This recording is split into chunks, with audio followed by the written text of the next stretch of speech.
Hello again. Our top stories. French police used tear gas as yellow vest demonstrators take to the streets in Paris.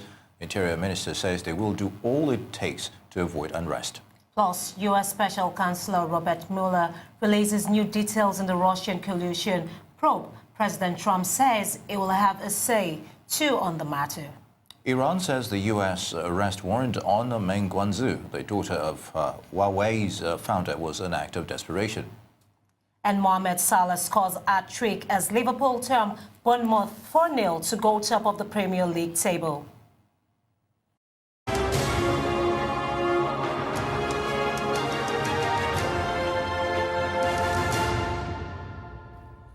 And for a second week running, there's heavy security presence at the French capital as several organized groups march against Emmanuel Macron's government policies. That's right, and following Prime Minister Edouard Philippe and the Interior Minister's warning, police moved in early, used tear gas and blocked roads, but protesters came anyway in their numbers. The situation has been described as escalating despite governments having given into previous demands over fuel taxes. And Arise Chief Correspondent John Cookson joins us on the phone now, live from Paris. It's good to have you again, John. What's the current mood like? We are seeing pictures of the protesters, yellow vest protesters still out on the streets, and not much police presence, but definitely it's a bit calm than we had earlier. So what do you have for us, John? Hi guys, well I'm in the Champs-Élysées where it's slightly winding down a little bit at the moment in terms of the unrest that we've seen here during the day, but I can see police snatch squads heading into the crowd, trying to get hold of one or two demonstrators at the moment. There have been about 5,000 in the Champs-Élysées today. Wave after wave pushing towards the Arc de Triomphe, only to be repelled by police with tear gas.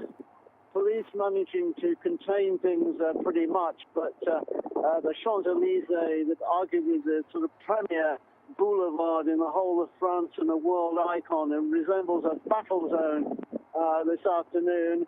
The bricks have been thrown, as I say, a lot of tear gas and smoke in the air, but police seem to have things pretty much under control, and at least to the point that people are contained in a certain area. But it's a cat and mouse game that they play.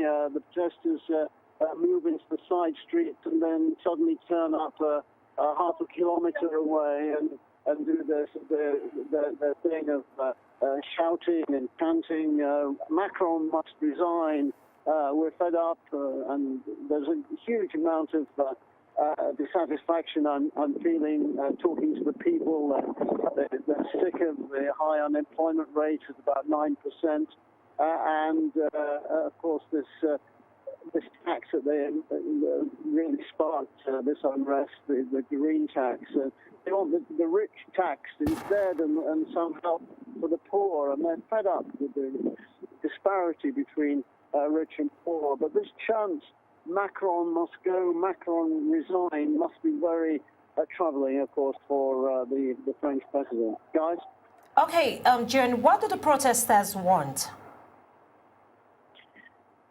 Initially, they wanted an end to this, the green tax that the president wanted to impose, some 7 cents on a litre of diesel. This hurt the pockets of many in the poorer end of society, and it has to be remembered that although the world is familiar with cities like Paris, France is essentially an agricultural country, and a lot of people earn, something like $1,000 a month for which to live on. Certainly in the rural areas, and in the sort of so-called Rust Belt in the north front. So that was the initial trigger. But I'm sensing the more I spend here, the time I spend here, that this has been brewing for years and years. Of this dissatisfaction with life in France. People here, they feel left behind in a way. That they're not keeping up with the rest of Europe and not getting the advantages that others in the continent have. So This is something that Macron's going to have to look at. He's got to have to somehow reconnect with the people of France, and he's been missing in action, as it were. He hasn't made a public statement since the G20 last week. He's expected to speak in the early part of next week, but he's got to make a real effort to reconnect with the people, because the people I've met today come from all walks of society. They support the right, they support the left, they're centrists, they're liberals. All elements of political life are here. Guys? Very good, John. And as you're speaking with us, we're seeing pictures of cars being burnt and protesters just going about their activities as well. Now, police deployment nationwide in France has increased to 89,000. It would seem the government isn't taking any chances with regards to the protests. John? This is the fourth weekend of violence, and clearly Macron has told his security chiefs that the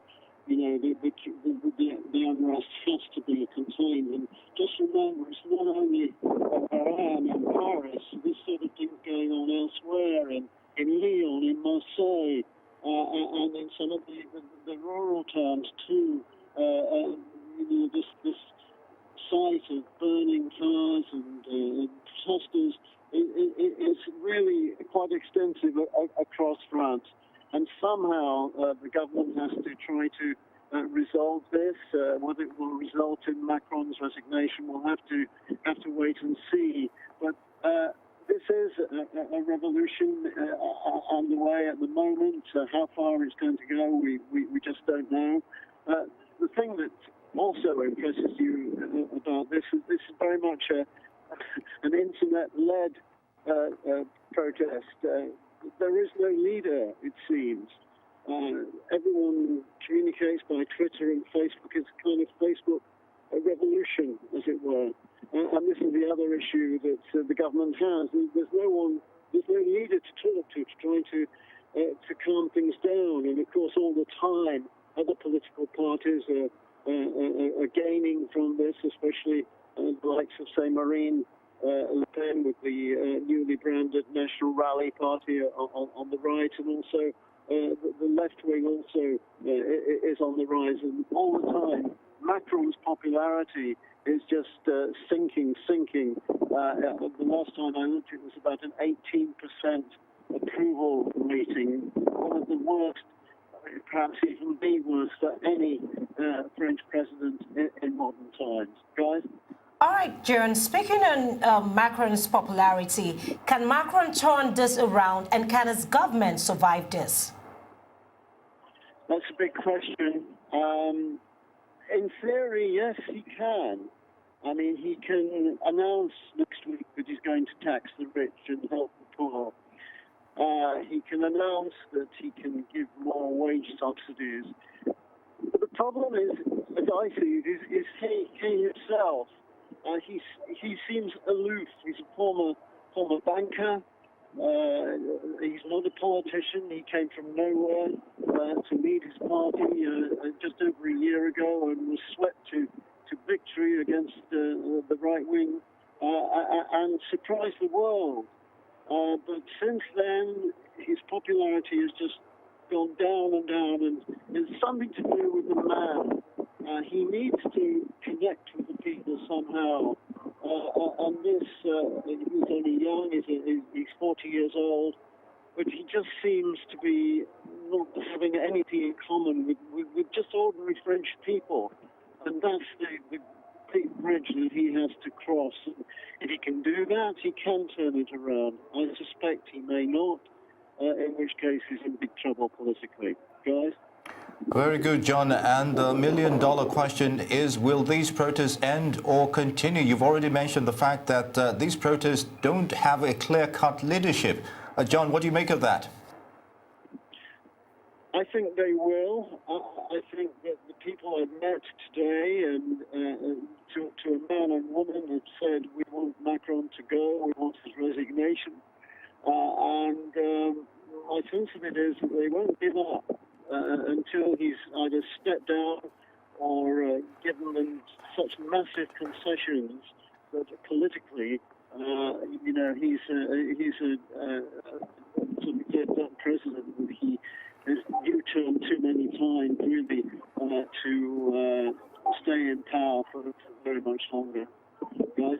Now, finally, John, not less than 211 of the protesters have been arrested. Is this having any effect on the morale of these protesters? Not at all. No, not at all. The thing that's impressed me about many of them is that they're just ordinary folk. They come from all over France to be here today in some cases. But as I said earlier, they're just ordinary people, nothing special. They're the sort of heart of France, really. Young, old, and different political persuasions. And that's the really telling thing, and something that Macron's going to have to really take notice of, because these are ordinary people making their feelings known. And just one other thing, I mean, the weather here is pretty bad at the moment. It's cold, it's raining, but still they're here and still protesting. They want their voice heard. Guys? Thank you so much, John. You're watching The World Now. Time for a short break. Plenty more ahead, including President Trump's former lawyer Michael Cohen reveals more information on how Russia tried to affect the 2016 election. Stay with us.